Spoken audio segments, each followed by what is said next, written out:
नमस्कार दोस्तों, welcome to Ram sir Hindi channel. दोस्तों, आज का Dainik Jagran editorial dictation 90 WPM से स्टार्ट होगा। 5 सेकंड बाद स्टार्ट। लंबे समय तक अस्थिरता अराजकता से जूझते रहे बांग्लादेश के चुनाव परिणाम इस देश को स्थिरता प्रदान करते दिख रहे हैं।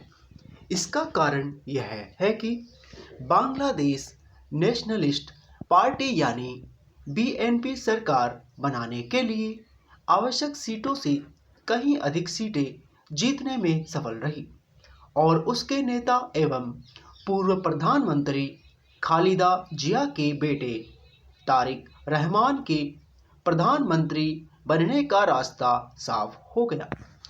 बांग्लादेश के चुनाव आमतौर पर शांतिपूर्ण रहे, लेकिन उन्हें निष्पक्ष नहीं कहा जा सकता क्योंकि पूर्व प्रधानमंत्री शेख हसीना की पार्टी आवामी लीग को प्रतिबंधित कर चुनाव लड़ने से रोक दिया गया।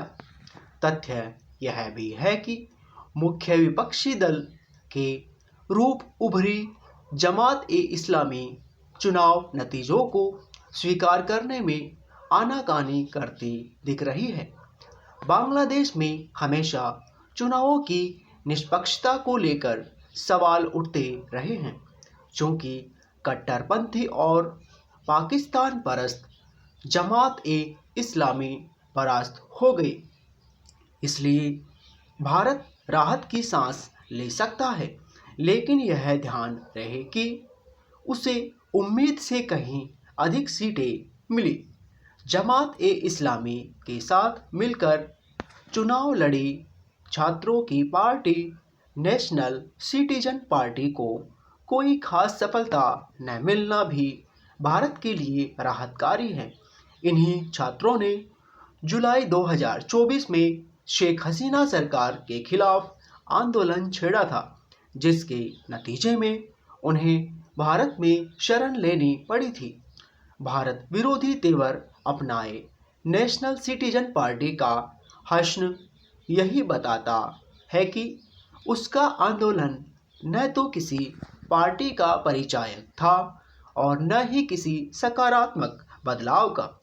चूंकि बांग्लादेश में चुनाव के साथ संवैधानिक बदलावों पर जनमत संग्रह भी हुआ, इसलिए वहां नई सरकार के गठन के साथ राजनीतिक ढांचे में परिवर्तन होना तय है।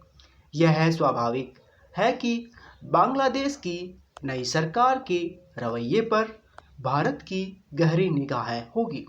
भारत को न केवल यह देखना होगा कि बांग्लादेश की नई सरकार उसके हितों के प्रति संवेदनशीलता का परिचय देती है या नहीं, बल्कि यह भी कि वह कट्टरपंथियों समेत अन्य भारत विरोधी तत्वों पर लगाम लगाती है या नहीं। भारत को यह तो खास तौर पर देखना होगा कि इस पड़ोसी देश में हिंदुओं का दमन रुकता है या नहीं। बांग्लादेश की नई सरकार को यह सुनिश्चित करना होगा कि उसके यहाँ पूर्वोत्तर भारत के विद्रोही गुटों को शरण न मिले। भारत की चिंता का विषय यह भी रहा कि मोहम्मद यूनुस की अंतरिम सरकार के समय बांग्लादेश की पाकिस्तान से निकटता अप्रत्याशित तरीके से बढ़ी। यदि यह निकटता कम नहीं हुई तो भारत के साथ खुद बांग्लादेश के लिए खतरा बढ़ेगा। बांग्लादेश को यह भूलना नहीं चाहिए कि उसे पाकिस्तान की बर्बरता से मुक्त और आज़ादी भारत के सहयोग से ही मिली थी।